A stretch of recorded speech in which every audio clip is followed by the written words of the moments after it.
All right, let's make some more money without spending more on traffic. And let's get past the clickbait right there and dive right into it, okay? Imagine running a discounted campaign, generating tons of potential buyers, and then those potential buyers finding out that the promised discount doesn't actually get applied at the checkout. Well, what happens? Here's what happens. Tons of potential sales, but so much money is left on the table. It's a disconnect in expectation versus reality. And it happens every day. And no need to think this just happens to others. This happens to your potential buyers as well. But there's a way to fix it. Fixing the problem is called customer journey optimization. And optimizing that journey across your website can lead to incredible uplifts in results. I mean, have a quick look. I mean, if you don't have more money to spend in your media budget to make it happen, it doesn't matter. You can just do this. You look at all the people coming through your website. If there's 1,000 potential buyers converting into 50 leads, converting into 5 purchases, all we have to do is turn 1,000 people into 100 leads. We've just doubled the conversion rate from traffic to leads. We doubled that again to purchases. We just quadrupled our results.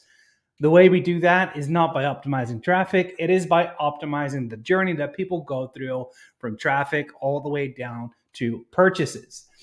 How do we do it? There's really 5 ways in which you can have a massive impact on your results. Let's uncover them by exploring an actual funnel. But first, let's set some rules to make sure we're not spending more on traffic. Rule number 1, you cannot spend more on your cold traffic. Rule number 2, you can shift budget on your media spend. Rule number 3, you can adjust the order of touch points with your potential buyers. Rule number 4, you can add to the touch points with your potential buyers. Okay, so let's summarize it. Don't spend more on cold traffic. Do be smart about where you spend your budget. Maybe add to the touch points or adjust some of the touch points in your funnel. So that all being said, now let's have a look at an actual funnel. Now on the left, we have our traffic sources. In the middle, we have our pages. And on the right-hand side, we see the actions people take to actually end up in a deal. Now this may represent your funnel. You may be going through referrals, or you may be going through Facebook traffic. Maybe you've got a blog article or a white paper that's performing really, really well. Awesome. There is still bottlenecks to solve for, right? So let's look at this with some numbers. This is our conversion rate. And let's zoom in on this a little bit. We see about 6,000 people ending from 2 different traffic sources on our homepage, but 2,000 people make it to our opt-in, 1,500 or just about make it to our calendar. We get 46 leads, and that gets us 6 deals across the funnel. Now we look at these different steps here, and we see that there's big and small numbers across the funnel that actually get people to that final step, which is a closed deal. So now with this being our funnel, what can we do to turn those couple of deals into massive revenue? Well, let's make some more money without spending more on traffic, because that's what I promised, right? Well, there's 5 ways to do it.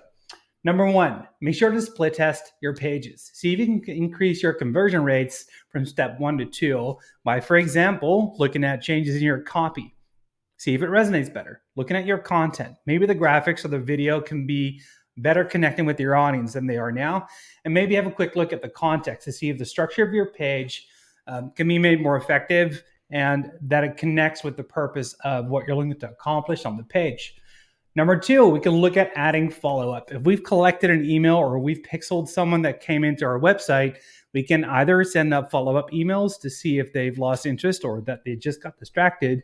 We can even set up some retargeting ads. These are fairly cheap compared to getting cold traffic into your ecosystem, but they're a great way to consistently follow up with your audience to make sure that the distraction turns into interest and eventually a purchase. Hold up, there's more. We can split test our ad campaigns. So that means we can even look in our existing ad spend, whether there's ways to improve results. We can look again at copy, content, and context. We can look at different lines of copy to get people's attention. We can flip the script on our content and see if we can make a more impactful video or graphic. And we can even look at the context. Maybe it's just the audience that doesn't resonate well with what you put out there. So flip the script, change it up, and see if you can split test your ads and make it more effective.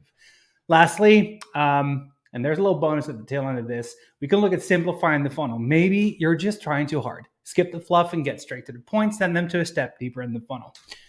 This one is so often overlooked, but imagine that if you have a ton of people coming into your ecosystem, some of them are a great fit, some of them are not. So if they're not, then do we forget about them? Or can we make them an offer that still works quite well to educate and include these people in your ecosystem?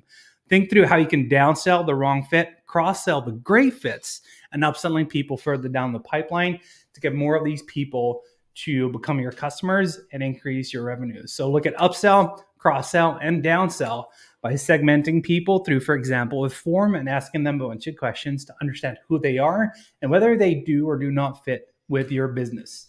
Remember, optimizing customer journeys has compounding value. You don't have to spend a ton more in your media budget to make it happen.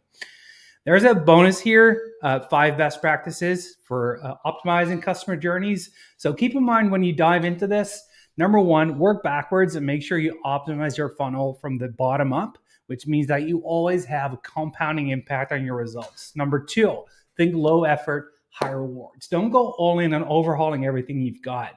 Make small tweaks and see if you can make still a massive impact by changing up copy or any of the other examples I just talked about.